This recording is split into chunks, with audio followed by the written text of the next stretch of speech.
আসসালামু আলাইকুম, সকলকে স্বাগত জানাচ্ছি নতুন আরেকটি পর্বে। আশা করি সকলে অনেক ভালো আছেন। আজকের রেসিপি এগ মাসালা। বাসায় মাছ মাংস না থাকলে ডিম দিয়ে মজার এই রেসিপিটি তৈরি করতে পারেন। তৈরি করা একদম সহজ এবং খেতে অসম্ভব মজার। আশা করি আমার আজকের রেসিপিটি আপনাদের ভালো লাগবে। তো চলুন তাহলে আর বেশি কথা না বাড়িয়ে দেখে নেওয়া যাক মজাদার এগ মাসালা রেসিপিটি। এগ মাসালা তৈরির জন্য প্রথমে আমি একটি মশলা তৈরি করে নিব। এর জন্য একটি বাটিতে নিয়ে নিচ্ছি 2 টেবিল চামচ পেঁয়াজ বেরেস্তা, সাথে দিয়ে দিচ্ছি 2 টেবিল চামচ কাজু বাদাম, আপনারা চাইলে কাঠবাদাম ইউজ করতে পারবেন, আর দিয়ে দিচ্ছি 1/4 কাপ টক দই। এখন আমি এই সবগুলো উপকরণ খুব ভালোভাবে পেস্ট করে নিচ্ছি। সবকিছু আমি খুব ভালোভাবে পেস্ট করে নিয়েছি। মশলাটা আমার একদম রেডি হয়ে গিয়েছে। এখন আমি এই মশলাটাকে একটি সাইডে রেখে দিচ্ছি। এগ মশলা তৈরির জন্য আমি এখানে 5টি সেদ্ধ করা ডিম নিয়েছি। আপনারা কয়টা ডিম দিয়ে এগ মশলাটি তৈরি করবেন তার উপরে নির্ভর করে ডিমের পরিমাণটা বাড়িয়ে বা কমিয়ে নেবেন। এখন আমি যেটা করব, একটা করে ডিম নিয়ে একটি চাকু দিয়ে ডিমগুলোকে এভাবে কেটে নিচ্ছি। দেখুন, ঠিক এইভাবে আমি সবগুলো ডিম কেটে নিচ্ছি।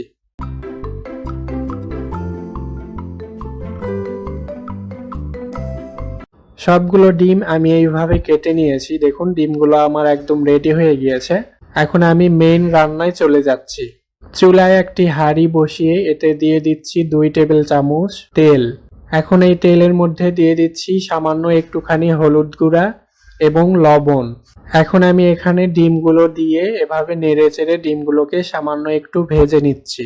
ডিমগুলোকে খুব বেশি ভাজার দরকার নাই, সামান্য একটুখানি ভেজে নিলেই হবে। ডিমগুলো আমার ভাজা হয়ে গিয়েছে। এখন আমি ডিমগুলোকে উঠিয়ে একটি সাইডে রেখে দিচ্ছি। এখন আমি এই একই হাঁড়িতে আরো কিছুটা পরিমাণ তেল অ্যাড করে দিচ্ছি। এখন এই তেলের মধ্যে দিয়ে দিচ্ছি 1/3 কাপ পেঁয়াজ কুচি। এখন পেঁয়াজগুলোকে এভাবে নেড়ে চেড়ে কিছুক্ষণ ভেজে নিচ্ছি। পেঁয়াজগুলো আমার ভাজা হয়ে গিয়েছে। এখন আমি এখানে অ্যাড করে দিচ্ছি 2 চা চামচ আদা রসুন বাটা। আদা এবং রসুন আমি একসাথে বেটে নিয়েছি। এখন সবকিছু নেড়ে চেড়ে মিশিয়ে নিচ্ছি। এ পর্যায়ে একটুখানি পানি দিয়ে দিচ্ছি যাতে করে মশলাগুলো পুড়ে না যায়। এখন এগুলো নেড়ে চেড়ে একে একে দিয়ে দিচ্ছি 2টা এলাচ, 2 টুকরো দারুচিনি, হাফ চা চামচ লবণ, হাফ চা চামচ মরিচের গুঁড়া, 1/4 চা চামচ হলুদ গুঁড়া, হাফ চা চামচ ধনিয়ার গুঁড়া, হাফ চা চামচ জিরা গুঁড়া। এখন সবগুলো মশলাকে নেড়ে চেড়ে ভালোভাবে মিশিয়ে নিচ্ছি।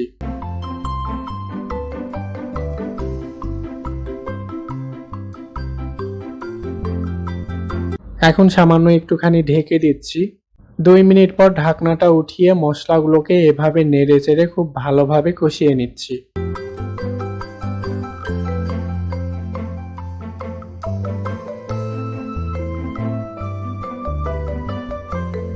এ পর্যায়ে অ্যাড করে দিচ্ছি টমেটো কুচি। আমি এখানে একটি টমেটো নিয়ে এভাবে কুচি করে নিয়েছি।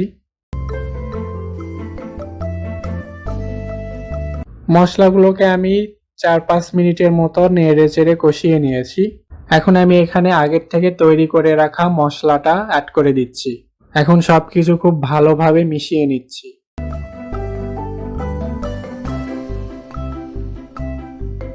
এ পর্যায়ে আরো সামান্য একটুখানি পানি দিয়ে মশলাগুলোকে খুব ভালোভাবে কষিয়ে নিচ্ছি।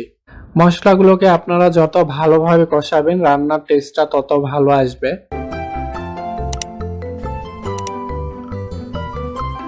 মশলাগুলো আমার খুব ভালোভাবে কষানো হয়ে গিয়েছে। এখন আমি এখানে অ্যাড করে দিচ্ছি 1 কাপ পরিমাণ পানি। এখন সবকিছু খুব ভালোভাবে মিশিয়ে ঢাকনা দিয়ে ঢেকে পানিগুলো একদম ফুটে ওঠা পর্যন্ত এগুলোকে রান্না করে নিচ্ছি। দেখুন, পানিগুলো একদম ফুটে উঠেছে।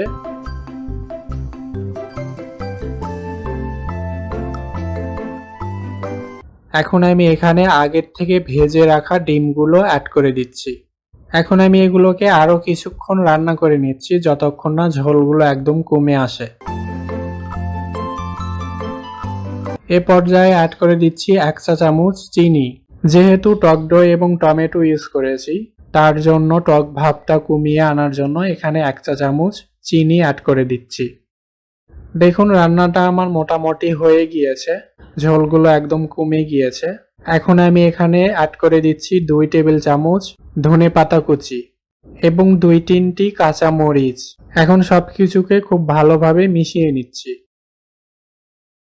রান্নাটা আমার একদম রেডি হয়ে গিয়েছে। দেখুন উপরে তেল ভেসে উঠেছে। এখন আমি এগুলোকে চুলা থেকে নামিয়ে সার্ভ করে নিচ্ছি। তৈরি হয়ে গেল মজাদার এগ মাসালা। খুবই মজার একটি রেসিপি, আপনারা অবশ্যই এভাবে বাসায় তৈরি করবেন। এই এগ মাসালা রেসিপিটি রুটি, পরোটা, সাদা ভাত, পোলাওয়ের সাথে সার্ভ করতে পারবেন। বিশেষ করে পোলাওয়ের সাথে এই রেসিপিটি খেতে খুবই ভালো লাগে। আপনারা এভাবে ট্রাই করবেন। আশা করি আমার আজকের রেসিপিটি আপনাদের ভালো লেগেছে। ভালো লাগলে অবশ্যই একটা লাইক দিবেন, রেসিপিটি কেমন লেগেছে কমেন্ট করে জানাবেন এবং আমাকে সাপোর্ট করার জন্য চ্যানেলটি সাবস্ক্রাইব করার অনুরোধ রইল। আজকে এ পর্যন্তই, সকলে ভালো থাকবেন। আল্লাহ হাফেজ।